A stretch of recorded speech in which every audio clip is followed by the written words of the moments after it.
just solved. What about, though, the one subject you've written so much about, the population explosion? You know, the fact that right now the population of the globe is over 4 billion. You've said that if it's over 5 billion. Over 5 billion, yes. You've said if it continues at its 2% growth rate a year, it'll be what in another? Well, actually, it's down to 1.6%, but with a higher population, it's the same amount in actual numbers, 80 million a year. So that, by the year 2000, it's going to be perhaps 6.5 billion. That's just 12 years from now. Yes, it's going up very fast. How many people do you think the Earth is able to sustain? I don't think it's able to sustain the 5 billion in the long run.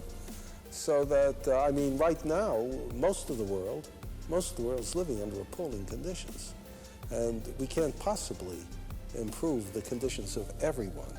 We can't raise the entire world to the average standard of living in the United States, because I don't think we have the resources and the ability to distribute well enough for that.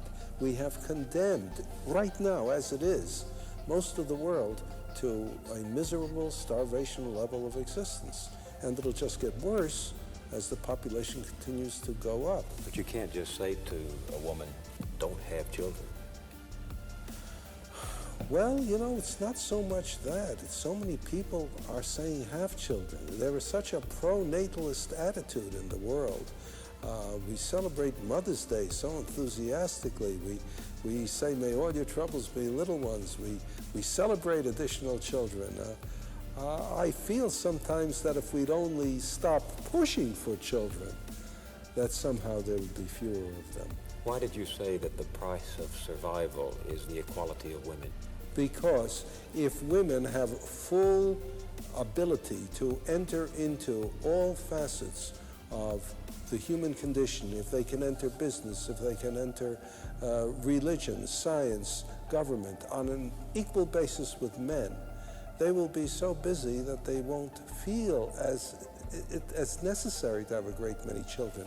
As long as you have women under conditions where they don't feel any sense of value, no self-worth, except as mothers, except as baby factories, they'll have a lot of children, because that's the only way they can prove they're worth something.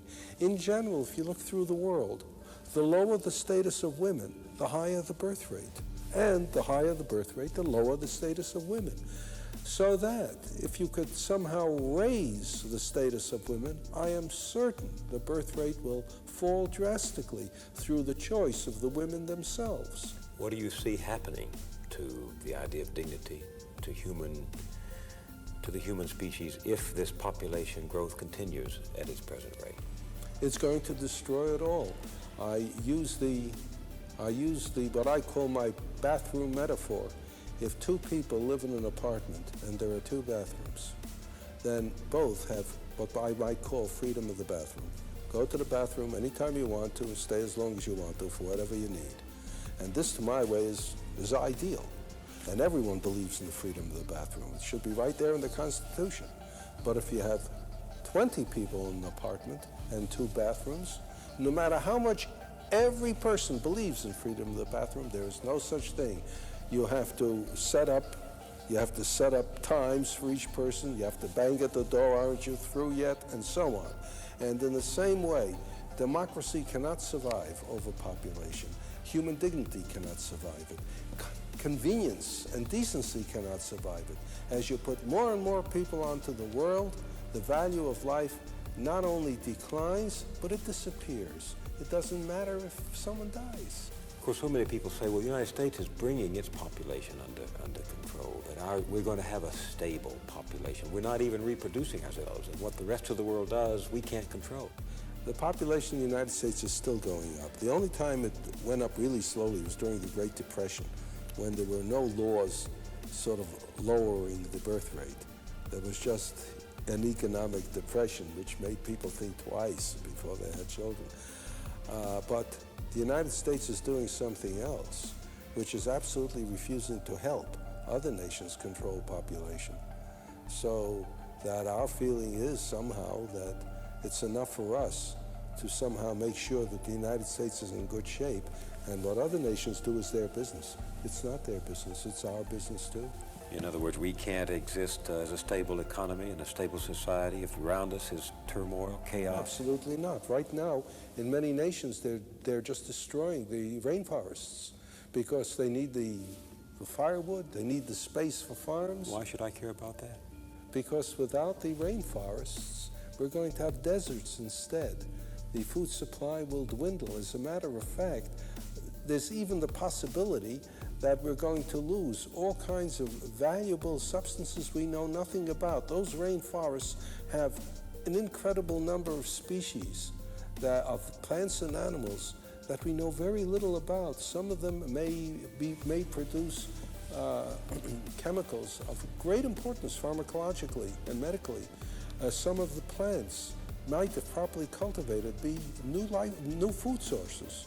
And in addition to that, nothing produces the oxygen of the atmosphere with the same intensity that a forest does. Anything that substitutes for it will be producing less oxygen. We're going to be destroying our atmosphere too. You're how old now? 68. You've lived through a lot of this century. Have you ever seen human beings think with the perspective you're calling on them to think now? Well, it's perhaps not important that every human being thinks so. How about the leaders thinking so? How about the opinion makers thinking so? Ordinary people might follow them if we didn't have leaders who were thinking in exactly the opposite way. If we didn't have people who were shouting hatred and suspicion of foreigners. If we didn't have people who were shouting that it's more important to be unfriendly than to be friendly. If we didn't have people shouting somehow that the people inside the country who don't look exactly the way the rest of us look, or something's wrong with them. Again, it's almost not necessary for us to do good. It's only necessary for us to stop doing evil for them.